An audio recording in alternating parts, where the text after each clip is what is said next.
안녕하십니까, 알림이 황희두입니다. 세상 무서운 줄 모르고 막 나가던 윤석열 대통령의 지지율이 2.1%포인트 하락했습니다. 그런데 30% 중반대인 것도 납득하기 어렵단 반응이 많은데요. 부정평가가 60%를 돌파했는데 매우 보수적으로 평가해서 지금 이런 결과인 거라 실제로는 훨씬 더 밑바닥을 치고 있다고 보는 분들이 많습니다. 민주당과 국민의힘 지지율 격차도 엄청나게 벌어졌는데 이 또한 전당대회 거품이 꺼지면서 그대로 실체가 드러났다고 보는 게 맞겠죠. 거기에 김재현 씨의 5.18 망언 역풍, 그리고 한일 정상회담 주 69시간, 이러니 어떻게 지지율이 올라가길 바라겠습니까? 기가 막힌 건 기시다의 지지율은 상승했다고 하는 건데요. 일본 재계에서는 극우도 귀가하면 K드라마 본다, 윤석열 통큰 리더십에 용기를 얻었다, 이따위 얘기를 우리가 왜 들어야 되냐 이거죠. 이런 와중에 김기현 대표는 닥치고 반일팔이라며 민주당을 향해서 맹비난을 퍼붓고 있습니다. 심지어 정진석 씨는 직전 비대위원장이었죠. 제발 좀 식민지 컴플렉스에서 벗어나야 된다, 이런 얘기를 하고 있는데 이에 대해서 많은 시민들은 당연히 싸늘한 반응을 보이고 있습니다. 추월했다면서 왜 굳이 한국이 기고 있는 건지 납득하게 설명해봐라, 이런 비판도 나올 수밖에 없고요. 윤석열 대통령이 오카쿠라의 발언을 인용해서 엄청난 논란이 불거지자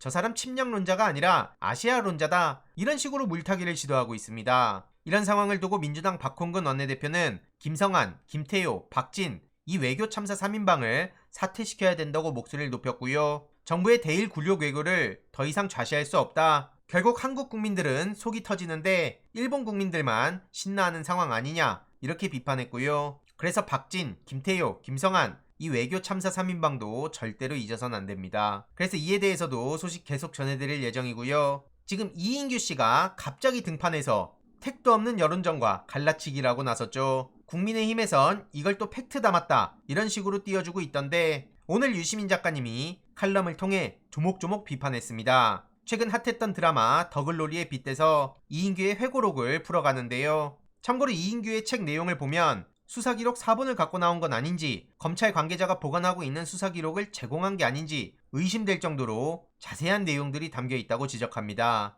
그러면서 장르를 보면 무협지에 가깝다는 건데요. 본인이 왜 검사가 되었는지 내용을 다루면서도 막상 전두환과 그 패거리 앞에선 찍소리도 못 냈다는 것도 꼬집습니다. 그러면서 본인의 업적을 깨알같이 자랑하고 있는데 한마디로 검찰을 정의롭고 오류라고는 없는 조직으로 묘사했다 이거죠. 자신을 돋보이게 만드는데 필요할 때만 검찰에 작은 잘못을 슬쩍 비추고 관련 검사 이름을 익명 처리했단 거고요. 어떤 반성도 성찰도 없다. 이인규의 글로리가 뭐냐? 전 대검찰청 중앙수사부장이다. 여전히 검사라는 지위로 자신의 정체성을 표현하는 걸 보면 내면의 가치가 아니라 타인의 시선을 끄는 걸로 자신을 포장하고 있는 거죠. 결국 이 책은 읽을 만한 가치가 있는 건 아니었지만 지금 윤석열과 주변인들의 행태를 이해하기에는 유용했다고 평가합니다. 전두환 신군부와 비슷한 확신을 갖고 유사한 감정을 느끼면서 권력을 휘두르는 중이라는 건데요. 최근 노무현재단의 입장문을 공유드렸던 내용 그 이외에는 사실 공방할 가치도 없다고 평가합니다. 박연진이 문동은을 이해하지 못했던 것처럼 검사 이인규는 인간 노무현을 절대 이해하지 못한다. 유시민 작가님은 예전에 이런 비유를 했었죠. 정치는 때로 짐승이 되는 수모를 감수하면서 야수의 탐욕과 싸워 성인의 고귀함을 이루는 사업이다. 결국 이것이 노무현 전 대통령의 글로리였는데 돌아가시게 된 것도 수모를 못 견뎌서가 아니라 앞으로 계속 싸워나갈 벗들에게 짐이 아니라 힘이 되려고 그런 방식으로 삶을 마감한 거다, 이런 생각을 전합니다. 그래서 검사 이인규는 노무현 전 대통령의 죽음을 해석하려고도 하지 마라. 다시 태어나지 않는 한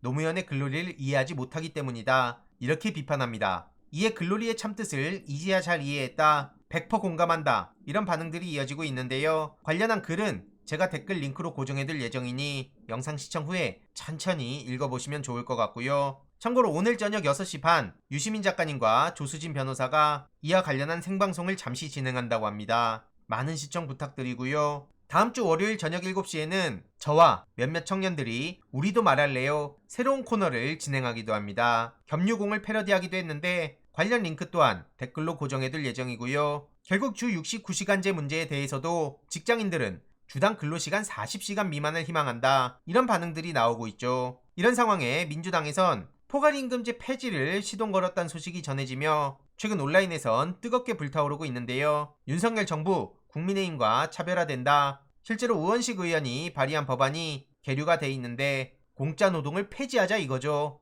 정부 여당은 포괄임금제 폐지에 대한 언급도 없고요. 이에 펜코에서조차 윤석열 정부가 거부권하면 어떻게 되겠냐? 이건 외통수다. 거부권 행사를 하든 안 하든 결국 말려 들어가는 건데 이거 어쩔 거냐? 외통수 축하한다. 이런 반응들이 쏟아지고 있고요. 그래서 이 민주당에서 포괄임금제 폐지에 시동을 건다는 사실 주위에도 널리 알릴 필요가 있습니다. 결국 이렇게 막 나가는 윤석열 정부, 퇴진을 요구하는 천주교 신부들이 목소리를 높이기 시작했는데요. 정의구현 사재단을 항상 지지한다, 절대 못 버틸 거다, 이런 반응들이 계속해서 커지고 있습니다. 그리고 참고로 이번 주 금요일 경남 진주에 강의를 가는데요. 별도의 신청 없이 경상국립대 100주년 기념관으로 오시면 되고요. 추가 공지는 다시 드리도록 하겠습니다. 이번 내용도 유익했다면 구독, 좋아요, 알림 설정, 멤버십 가입 정말 큰 힘이 된다는 점 말씀드리고 싶습니다. 주위에 널리 공유 부탁드립니다.